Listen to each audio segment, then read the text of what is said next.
Hi guys, this is BK10 and welcome to your 22nd Roblox Lua scripting tutorial. Now, first of all, we're going to go straight to the scripting showcase. I don't believe there was a contest in the last one. If there was a contest, nobody actually answered it. This is the model I received from the scripting showcase today by Cooldean17. This is an archway of blue and yellow colours with this weird thing. I'm now going to click the button and it blows up. Hooray! A lot of you may have been wondering how he actually scripted that. If you recall back in the function in the tutorial about nukes, and then he actually uses the function break joints to that, we're just going to look at the script. If you sent your model to the scripting showcase and it was not actually featured here, this is probably because you didn't put that it was for the scripting showcase in the model's description or name, and as such I didn't actually know it was for the scripting showcase. I thought it might have been a model I just picked up anyway, because I don't remember generally a week before which models I have to pick up. So make sure if you send a model to the scripting showcase, please put it in the description. We're going to look at in the description of this. Sorry, not nuke, just not in the description. What am I talking about? In the script for this, to check how it works, what you could have done better. Zoom in. This will blow up GRD. On clicked, he connects it with click detector. We haven't covered the click detectors yet, but he looked in the click detector and used the click functions. I'm not sure if we have to cover the click detector yet, but the event in click detector is mouse click. So all we need to do is connect that to the function. He's connected to onclick this break joints, and he used relative. He used script.parent, which is always good to use script.parent instead of workspace.model, because you could rename model and then it wouldn't work. So he break joints everything into his model. I'm not sure if I put a wait afterwards. It might just be to stop you constantly clicking less than a frame, although I'm not sure how you manage to click every frame, because the frames are like 0.03 seconds long. Obviously, you could have just done extra stuff, or he could have disconnected the event, which I haven't actually covered, so I don't expect anyone to be able to disconnect events yet. That basically means this line stops working, this line doesn't do anything anymore, the connect event line. So that's very good for scripting showcase. Cooldean17 receives 200 Robux. All you need to do, Cooldean, is send me a message on Roblox or YouTube with a link to a shirt that you've made for 200 Robux, and you will receive that money, or 190 takes off 10%, so it will be 180 Robux. If you send me a model for a scripting showcase, all you need to do is send me a create a model that you think you could be good enough to be featured in a scripting showcase. It'll be featured on the next scripting tutorial, or another one if I don't get time to doing it. You will receive 200 Robux if you're BC or TBC or OBC, and I'll go through the script and you receive all that money, and everyone will see your thing. Make sure you include in the description, as I said just before. Make sure you include it in your description that it's for the scripting showcase, and also make sure that you send it before the next tutorial. Actually, for scripting showcase, you don't really need to send it before the next tutorial. Just check if in the last tutorial, while I'm still doing the scripting showcase, I probably will be doing the scripting showcase. It's just better to check. So that's the scripting showcase done for today. We're going to be heading into the tutorial for today, which is go back into our cool table place, which will be the ban using commands with others, non-admins, admins and all, using those macros instead of macros. I don't know why I said macros, but that might be the word for it.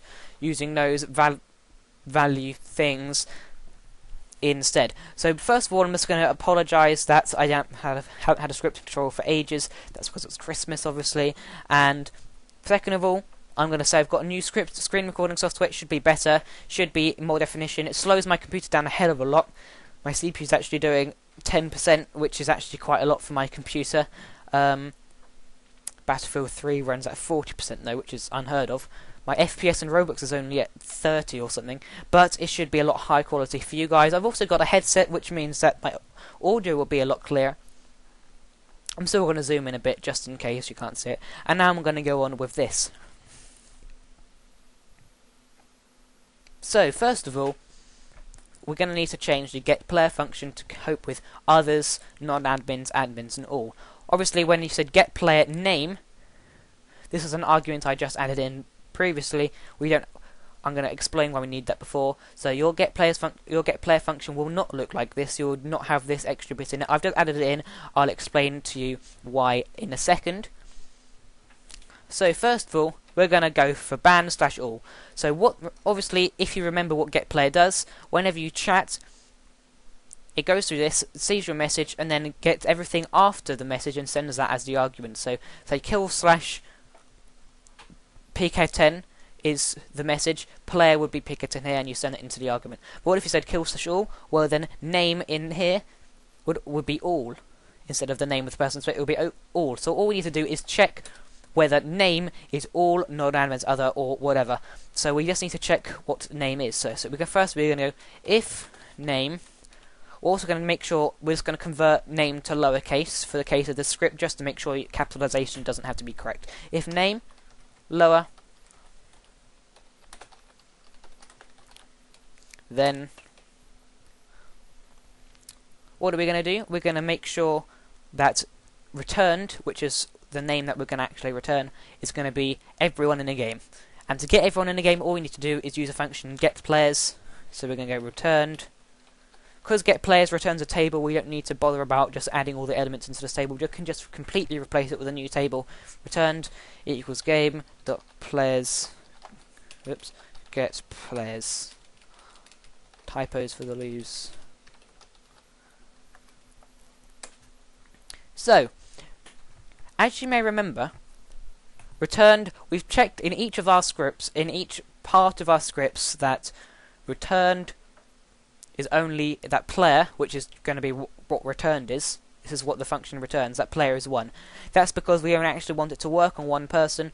In this, we are also going to be changing in this tutorial so it can work on more than one person. For example, if we say all, and we're also going to make it so that if you say in the same part of writing the code, in the same piece of code, we're going to make sure that if you say ban slash p, everyone's whose name is beginning with P will be banned. If, for example, if you meant to, if there's pk10 and pk8 in the same game, ban slash P will ban both of them, not just ignore anything because it's ambiguous. You didn't have to have that. You can remove that in a separate, but it just makes it a bit more involved to remove that. So for now, we're just going to be sticking with what I'm doing now. So, as I just said, this only all of these only allow if the length of the player table is 1. Now, this is the player table what it's going to be because it returns the table, which is what player is. This is going to be more than 1 if we say all, because all is more than one person. So we're going to need to change these parts of the scripts to cope with more than one player. So, returned game players get players. That's a very easy one. This is just going to get every single person in players and return it. That's returned. But now we're going to do a different one, which is others. This is slightly more involved. It's not that more complicated. We're going to have to get everyone again. If name lower is others, then now obviously we can't just get all the players because players isn't in the table that players returns. You can't just say if we did this, local players is game players gets players. If we then said players and then spoken, which is the argument I've just added, I'll explain what that does soon. I shall explain what it does now. Spoken, what we're going to put as a spoken argument is the player who spoke the text, so we can say others. Otherwise we won't be able to do others. The player who spoke this command. So obviously if something like this this doesn't actually say who spoke it either in chatter. The function chatter doesn't know who spoke the text, so we're going to have to change that as well. We're going to have to add another argument into there, and then in the player added function we're going to have to put that argument into the connect function here. I'm going to explain how to do that a slightly more complicated way as well. So spoken will be the player who spoke it. We can't just do players, which would be the table that get players returns, players spoken remove. Why not? Or not remove it from the table. We can't just do table.remove, which would be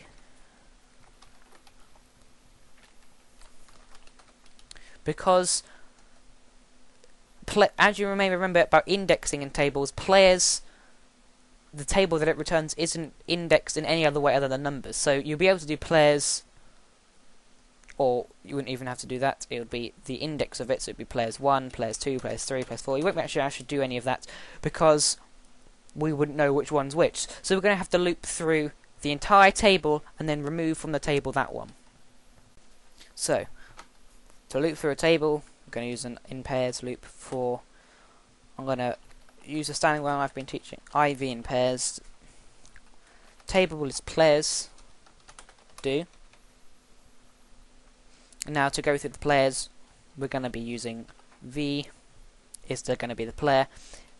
If V, so this is, remember, every object in this table players is going to be an actual player object. It's going to be literally the object player that you see in the players, not the player's name or anything. It's going to be the object player. So that means will have the spoken.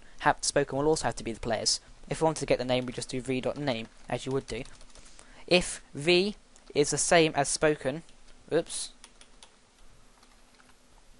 So if the person in this, then, so as you remember from the table's iteration, I is now the index of the table, or the index of the element that in the table that we're iterating through, which basically means this: if pk10 was second in this table, I would be 2 if v is pk10. So we're going to loop through. First I is going to be 1, then I is going to be 2, then I is going to be 3, and v is going to be that number in the table.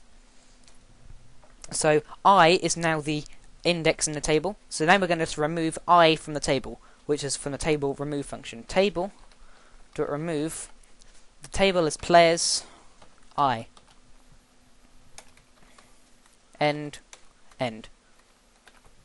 That's basically it. All it's going to do is loop through that table if the person who's spoken is in the table, which obviously will, but it's just going to remove that person from the table so that it should work.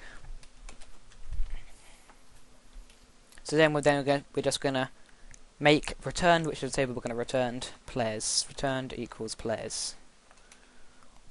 So now we're going to do the next one, which is let's do admins. We're going to do something to all the admins. Else if name lower equals admins, then local players don't need. We're just going to do it to all the admins. So this is going to be a really easy one as well. Returned, which is a table we're going to be returning, as I keep mentioning. Returned is actually this is going to be, because what I was going to do, which you would have found the flaw in it straight away, admins. Now admins is the table we defined all the way up here, which is the table of admins. But as you can see, we haven't stored the player object in these. We've just stored names in these. So otherwise, if we did this, we're going to be returning all the players' names. And as here, this doesn't cope with players' names. This copes with all of the player objects. So returned equals admins. There we go. That won't work. So we're going to actually have to search through game.players.getPlayers :get players, and then we're actually going to have to loop through and find all of the ones that are admins. So we're going to be going local players equals game players get player. We probably don't actually need to put this line. I was just putting it in case we need to use it again, because I can't plan ahead. If IV in pairs players do. So we're going to go if the name of the player that we're checking, make sure the capitalization doesn't have to be correct, is the name in the table. Actually, no, we're not going to do that because we've already created a function for it, because that would be a little more involved to do that way. We've already created a function, is admin. I'm pretty sure we have done that. Is player admin, yep. And we're just going to name. So if is player admin v.name, then so now we have returned as empty. The table returned as empty. On all of the previous ones, we've just replaced the return table with a new one. But what we're going to be doing now is actually insert something in return. So table.insert returned is the table we're going to insert it to, and what we're going to insert into it, we're going to insert the actual player. So returned v, because v is is we've checked that V is an admin. We want to do something to all the admins, so there we go. There we go. So all that's going to be done, we don't even need to change return now because we've inserted all the values into return this way. So now we're going to say non-admins. This is going to be a different one again. Else if name lower equals non-admins, then local players. We're going to do a different one like this here. For IV in pairs. Players, I'm not actually thinking this through, I'm just assuming I'm going to have to use this. Non-admins, we're going to have to just check again if every player is an admin, and this time if it is an admin, remove him from the table. So we're going to replace the return, we're going to remove him from the players table this time. So, if is player admin, then we're going to remove him from the players table, so table.remove players, and we're going to remove I, which is the index of V, which is and V is the player we want to remove. So remove him from that, and then change returned to players, which is a table that we've just modified to make correct. So if this is all the ones, non-admins, admins, others, and all. That's all the ones we're going to actually want to do for now. So, well, obviously, if we've done this, it's just going to continue with this code afterwards, isn't it? It's going to go through game players, get players, and it's going to check all of them to see if they're the right name. We're going to keep that there in case, for example, if there was someone. Actually, no, we're not going to keep that there. We're going to, because if, say, someone was called All-Manic, or just something that the name that was prefixed with all, so if someone was called All-Maniac or something, then if you said ban/all, it would ban, or someone would call, this is a better example, non-admins are me, for example, that's just a random name. If someone was an admin, and his name, and you said ban/non-admins, and his name started with non-admins, and if we kept this bit in, he would also be banned. So we don't want that. We're just going to go. If you haven't said all others, players, or non-admins, you're going to say it's going to do this part, and that's easy. We're just going to put else. Tab all of that out, and then we're going to use the end for that. Return or returned. That's this function done. Hooray! So now we just need to make sure that function works with the rest of the script. So instead of saying if player is 1. So instead of saying if it's only returned one thing, and then in fact we're going to do this part of the script for everyone. Instead of doing that, instead of saying if player is 1, we're going to do this part of the script for everyone in the returned table. So first of all, we're going to say if. Actually, we're not even going to do that. We're going to go for. Oh. But you might not be able to see the underscore that I usually use for IV in pairs player. So this is probably going to be a table of. This is going to be a table of one or more. If there's nothing, this isn't going to run at all because this is a loop. I'm just going to tab this all out to make it clear. Where's this end come from? I didn't see that end before. Oh, it's come from the if statement. That's what it was. So we don't need that end from the previous instance because we just deleted it. So we don't need to tab this either. We're going to say local player is player 1. We don't want that. Local player is V1. No, it's not. We don't even need to do that anymore. We can just do delete because we're looping through the table, so we don't need to actually access anything in the table. We're just looping through it. So V is going to be exactly that. In fact, to make things easier to type, I'm just going to literally say local player equals V because I'm too lazy to change player and player to V there. So that's going to work with everything in the table again. So as I said, if you say ban/p, and as you remember from when I actually did when we did the original get player function, we made it return everyone that was with that name. So say if someone said ban/p, everyone with whose name beginning with P would be returned here, but before that wouldn't actually work because we checked in the script whether there was only one person returned. But as we're returning more than one person, it's gonna kill everyone in this case, and it's gonna kick, ban, explode, and sit everyone. So all we're gonna do now is come to the next one. Oops.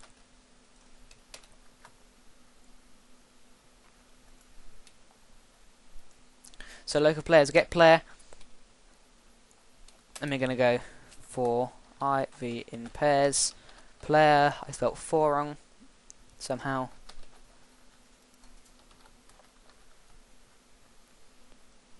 Tag all this. We don't even need this actually, do we? It's just this is the one that removes the player, so all we're going to do now is v remove end. This removes the player and inserts it into the table, so we're going to go. We did this slightly wrong actually before because we put the inserting into the table outside of the if loop, so it's always going to just randomly insert something into the band. So sorry for that error. No one else picked it up, neither did I. This should be here, but we're going to completely remove this. We're going to go for IV in pairs, player do, and player is player 1, player equals v because I'm too lazy to type it. Going to go here again, if player equals 1. Oops, in there we forgot to put that in front of it. That would have completely errored. For IV in pairs, player do, and then player equals v. And here we've also forgot to put the hash in front of it. Not doing very well on this, are we? Oops. For IV in pairs, player equals v. Walk speed, blah blah blah. Player equals get player. There we go.